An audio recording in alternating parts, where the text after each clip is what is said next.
Programme में join कर रहे हैं नबील गबोल साहब, पाकिस्तान पीपल्स पार्टी के सीनियर रहनुमा हैं। Welcome to the show Gabol साहब।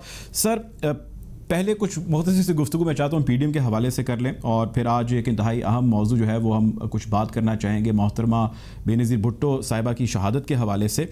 पहले पीडीएम से आगाज़ करता हूँ गुफ्तगू का। मुझे सर ये बताइएगा कि ये जो तमाम कैंपेन पीडीएम की स्टार्ट हो चुकी है, जिसमें 11 जमातें हैं, बाकी आपकी अलाए भी जमातें हैं, एक कंसर्न ये है या एक चीज़ ज़ेर बहस फ़िलहाल ये है कि आप लोग इस सिस्टम के ख़िलाफ़ हैं, इस सिस्टम को आप एक्सेप्ट नहीं करते, सिस्टम की आप चेंज चाहते हैं।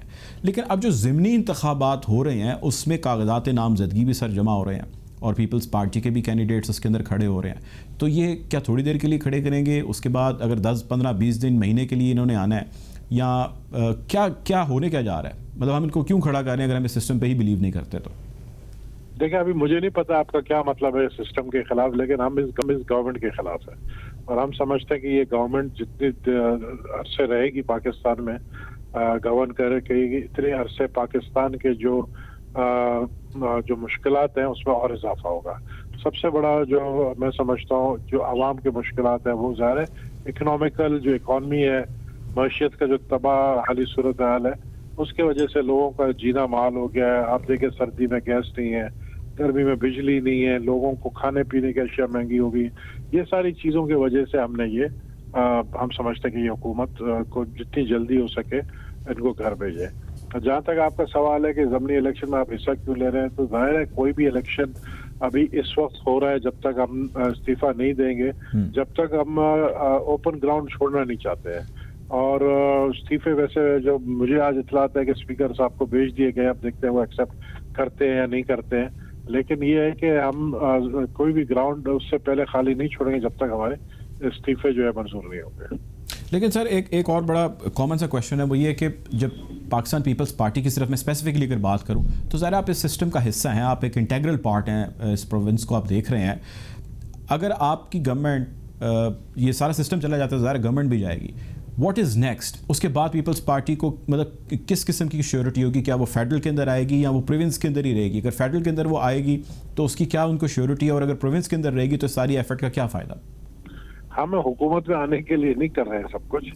हमें ना फेडरल गवर्नमेंट चाहिए ना प्रोविंशियल गवर्नमेंट चाहिए। हम चाहते हैं कि fair and free transparent election हो, आरटीएस वाले इलेक्शन नहीं हो, 2018 वाले इलेक्शन नहीं हो जिस तरह 2018 में इलेक्शन हुए थे, जो हारे हुए हैं उनको जिता दिया, जो जीते हुए थे उनको हरा दिया।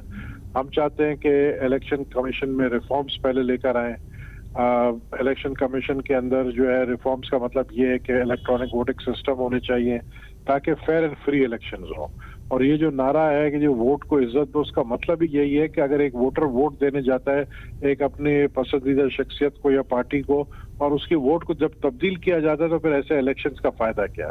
तो हम इसलिए नहीं तहरीक चला रहे कि जी कि हम इक़्तिदार में आना चाहते हैं। हम अभी समझते हैं कि ये वक्त नहीं है ये बातें सोचने का।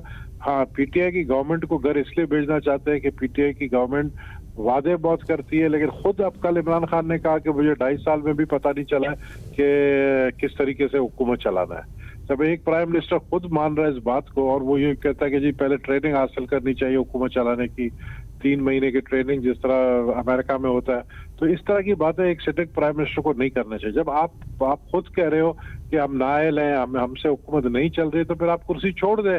अगर तहरीक जो है हमारी पहुंच गई, धरना हमारा पहुंच गया, वहां पर बैठ गए हम पार्लियामेंट हाउस के सामने, तो फिर उसके बाद इस्तीफा देने से मैं समझता हूँ कि नुकसान जो है वो जमहूरियत को भी हो सकता है। अच्छा, हम उससे पहले चाहते हैं कि इमरान खान अपना इस्तीफा दे। गुफ्तगू को मजीद आगे बढ़ाएंगे और जानने की कोशिश करेंगे कि सूरत हाल किस जानिब बढ़ रही है। गबोल साहब, ये बताइएगा कि अब ज़ाहिर आप सड़कों पे हैं और एक मार्च का प्लान हो रहा है और शायद गालिबन कोई धरना भी है जो हो जाएगा जिसका जिक्र हो रहा है।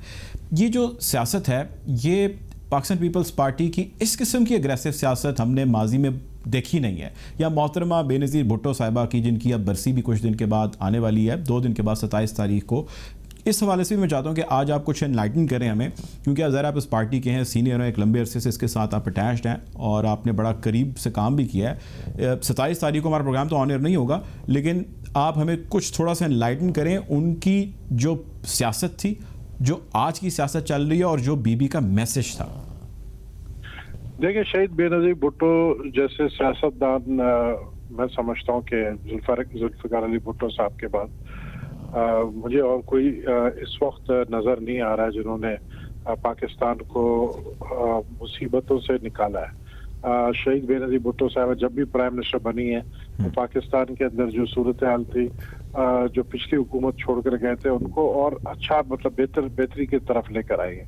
मोहतरमा बेनज़ीर भुट्टो एक अजीम शख्सियत थी। वो कभी भी सियासत में डिप्लोमेसी जिसको कहते हैं वो उसके हक में नहीं होती थी कि आप डिप्लोमेसी करें या अपने किसी भी स्टैंड जो अगर वो लेती थी किसी इशू के ऊपर उससे पीछे हटना, या जो आजकल के प्राइम मिनिस्टर जो है बात बात में यू टर्न लेते हैं, अपने वादों से मुकर जाते हैं, ये चीजें शहीद बेनज़ीर भुट्टो साहिबा में नहीं थी। वो जब एक फैसला कर लेती थी वो सुनती सबकी थी, लेकिन फैसला वो अपने सोच समझ के करती थी, तो उस पर वो स्टैंड लेती थी। और यही वजह था कि देखिए आपने जनरल असलम बेग की जो एक इंटरव्यू उन्होंने उसमें साफ अल्फाज में कहा कि प्राइम मिनिस्टर जब बेनज़ीर भुट्टो थी और जब इंडिया ने उन पे हमला करने के लिए कहा तो प्राइम मिनिस्टर ने इजाजत दे दी कि हमारे फाइटर्स को जो है तैयार रखें, उनके हमले से पहले हम हमला करें। तो वो एक दिलेर बहुत ही बहादुर प्राइम मिनिस्टर थी, और वो ये नहीं सोचती थी कि जिस तरह अब आप मोदी के इलेक्शन के दौरान इमरान खान ने कहा कि अगर मोदी इलेक्ट होकर आएगा तो कश्मीर का मसला हल हो जाएगा। मेरे ख्याल में उसका मतलब ये था कि जब मोदी इलेक्ट होकर आएगा तो कश्मीर का मसला हल तो क्या हुआ और बिगड़ गया। आप देखें कि 1.5 साल से कर्फ्यू है वहां पर। तो मैं समझता हूँ कि प्राइम मिनिस्टर शहीद बेनज़ीर भुट्टो की जगह कोई नहीं ले सकता है, और हमें आज भी ऐसी लीडरशिप की जरूरत है। अनफॉर्चुनेटली वो है नहीं। तो मैं समझता हूँ कि लोग सुनहरी अरकों में याद रखेंगे बेनज़ीर भुट्टो शहीद को। जुल्फ़िकार अली भुट्टो साहब को जो है इक़्तिदार से हटाया क्यों गया, ये एक लंबी बहस है। और शहीद बेनज़ीर भुट्टो साहिबा के ऊपर हमला करने वाले कौन थे, उनके मकासद कौन क्या थे, वो शायद आप लोगों ने भी किताबों में भी पढ़ लिया होगा। ठीक है, आखिरी सवाल बताइएगा सर कि अगर आज बीबी शहीद मौजूद होती, जिंदा होती, तो जिस किस्म की इस वक्त हमारी सियासत चल रही है, या आप ये कह लीजिए जो इस वक्त मैं स्पेसिफाई करूं अगर पीपल्स पार्टी का जो भी स्टांस है, जो नैरेटिव है, आपके ख्याल से यही होता है या थोड़ा सा डिफरेंट होता है या उसका ब्रॉडर वर्जन होता है? देखिए, आपको याद होगा कि चार्टर ऑफ डेमोक्रेसी जो है वो शहीद बेनज़ीर भुट्टो ने ही साइन किया था, और यही बात मुस्लिम लीग नून को भी समझाई थी कि हम आपस में लड़ने से अच्छा हम मुल्क के मफाद में सोचें। और यही वजह थी कि चार्टर ऑफ डेमोक्रेसी साइन किया, और यही वजह थी कि मुशर्रफ से जब बातचीत हुई तो मुशर्रफ ने कहा कि किसी भी सूरत में मैं ये इजाज़त नहीं दूंगा कि नवाज शरीफ मुल्क वापस आए। तो शहीद बेनज़ीर साहिबा ने ये कहा कि अगर आप नवाज शरीफ को नहीं आने देंगे तो फिर मैं वन साइडेड इलेक्शन फाइट नहीं करना चाहती हूँ। तो उन्होंने जो है अपनी बात को मनवाई, और उसके बाद फिर नवाज शरीफ साहब को भी आने दिया गया। तो ये एफर्ट्स जो है शहीद बेनज़ीर भुट्टो साहिबा की थी। आज अगर वो जिंदा होती तो इस पीडीएम में मैं समझता हूँ कि और उनके जो साहबजादे हैं चेयरमैन बिलावल, जिस तरीके से वो अपनी माँ के नक्शे कदम पर चल रहे हैं, उन्होंने जिस तरीके से स्टैंड लिया है, आपने देखा है कि वो कितनी मेहनत कर रहे हैं। और मैं समझता हूँ कि पीपल्स पार्टी की लीडरशिप इस वक्त सही हाथों में है, और चूंकि चेयरमैन बिलावल काफी कुछ सीख कर जो है मैदान में आए थे शहीद बेनज़ीर भुट्टो साहिबा के साथ, जाहिर है उन्होंने अपनी जिंदगी गुजारी है, अपनी वालदा को देखा सियासत करते हुए, तो वो उनके नक्शे कदम पर चल रहे हैं। ठीक है जी, बहुत शुक्रिया जी। हमारे साथ नबील कबूल साहब मौजूद थे, पाकिस्तान पीपल्स पार्टी के सीनियर रहनुमा। बहुत शुक्रिया आपके वक्त का। बात कर रहे थे बेनज़ीर भुट्टो शहीद के हवाले से। यकीनन बेनज़ीर भुट्टो शहीद की जो डेथ है वो बड़ा अनफॉर्चुनेट एक इंसिडेंट है। बहुत सारे उनको थ्रेट्स थे बिफोर कमिंग टू पाकिस्तान, लेकिन वो पाकिस्तान आई और उनका कहना ये था कि मैं अपने लोगों के लिए, अपनी आवाम के लिए वापस पाकिस्तान आई हूँ इन तमाम तर ख़तरात के होने के बावजूद। फिर एक बड़ा अनफॉर्चुनेट सा वाक़या हुआ जिसमें फायरिंग और बम धमाका हुआ। रावलपिंडी में जलसे से वापस आ रही थी वो, इस धमाके में उनकी शहादत हुई, उनकी डेथ हो गई, और इसके अलावा और भी कुछ लोगों की वहाँ पर डेथ हुई, शहादत हुई। 28 के करीब गालिबन लोग थे जिनकी उस दिन अमवात हुई थी। बहरहाल जी, बेनज़ीर भुट्टो उन लीडर्स में से हैं जिनकी मिसाल कम मिलती है पाकिस्तान में, ऐसे लीडर्स कम हैं।